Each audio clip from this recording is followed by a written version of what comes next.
14 सितंबर को पूरा भारत एक बार फिर राष्ट्रीय हिंदी दिवस मनाने जा रहा है। इस मौके पर याद दिला दें कि जिस देश के संविधान ने देवनागरी लिपि यानी हिंदी को तरजीह देते हुए आधिकारिक भाषा का दर्जा देकर उसका उत्थान किया, हिंदी को एक सम्मानजनक स्थान दिलाने के लिए वह एक क्रांतिकारी कदम था। लेकिन फिर भी देश में अंग्रेजी का वर्चस्व बढ़ता गया। 15 अगस्त 1947 के दिन जब देश गुलामी की जंजीरों से आजाद हुआ था, तब इस देश में कई भाषाएं और सैकड़ों बोलियां बोली जाती थीं। इनमें हिंदी सबसे प्रमुख और सबसे ज्यादा बोली जाने वाली भाषा थी। हिंदी भाषा के विकास की जब भी बात आती है तो आधुनिक हिंदी साहित्य के पितामह कहे जाने वाले महान साहित्यकार भारतेंदु हरिश्चंद्र की 2 पंक्तियां याद आती हैं। निज भाषा उन्नति रहे सब उन्नति के मूल, बिन निज भाषा ज्ञान के रहत मूल के मूल। इस दोहे से यह अंदाजा लगाया जा सकता है कि आधुनिक हिंदी के जनक भारतेंदु हरिश्चंद्र को अपनी भाषा हिंदी से कितना लगाव था। यदि हम हिंदी भाषा के विकास की बात करें तो ये कहना गलत नहीं होगा कि पिछले 100 सालों में हिंदी का बहुत विकास हुआ है और दिन प्रतिदिन इसमें और तेजी आ रही है। हिंदी भाषा का इतिहास लगभग 1000 वर्ष पुराना माना गया है। संस्कृत भारत की सबसे प्राचीन भाषा है, जिसे आर्य भाषा या देव भाषा भी कहा जाता है।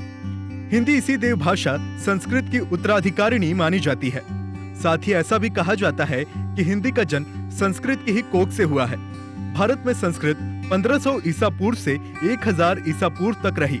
ये भाषा 2 भागों में विभाजित हुई, वैदिक और लौकिक।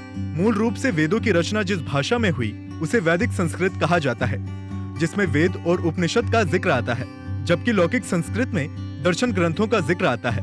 इस भाषा में रामायण, महाभारत, नाटक, व्याकरण आदि ग्रंथ लिखे गए हैं।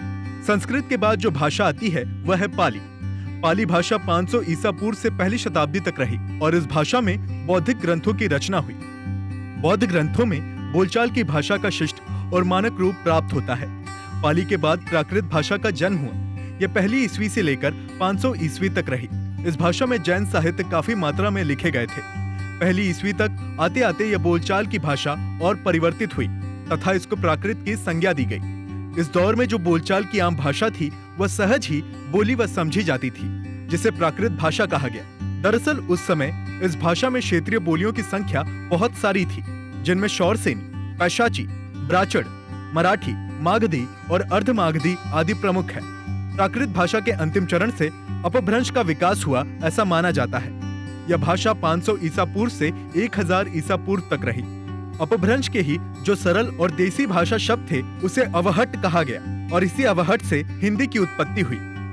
आज के दौर में हिंदी विश्व में सर्वाधिक बोली जाने वाली भाषाओं में से और अपने आप में एक समर्थ भाषा है। इंटरनेट सर्च से लेकर विभिन्न सोशल मीडिया प्लेटफॉर्म्स पर भी हिंदी का दबदबा बढ़ा है। 2001 की जनगणना के अनुसार लगभग 25.79 करोड़ भारतीय अपनी मातृभाषा के रूप में हिंदी का उपयोग करते हैं, जबकि लगभग 42.20 करोड़ लोग इसकी 50 से अधिक बोलियों में से एक का उपयोग करते हैं। हिंदी की प्रमुख बोलियों में अवधी, भोजपुरी, ब्रजभाषा, छत्तीसगढ़ी, गढ़वाली, हरियाणवी, कुमाऊनी, मगधी और मारवाड़ी भाषाएं शामिल हैं। दरअसल हिंदी एक समृद्ध भाषा है, फिर भी लोग हिंदी लिखते और बोलते समय अंग्रेजी भाषा के शब्दों का इस्तेमाल करते हैं। इतना ही नहीं, हिंदी के कई शब्द चलन से ही हट गए हैं। ऐसे में हिंदी दिवस को मनाना बहुत जरूरी हो गया है, ताकि लोगों को याद रहे कि हिंदी उनकी राजभाषा है। इस भाषा का सम्मान व प्रचार प्रसार करना उनका कर्तव्य है।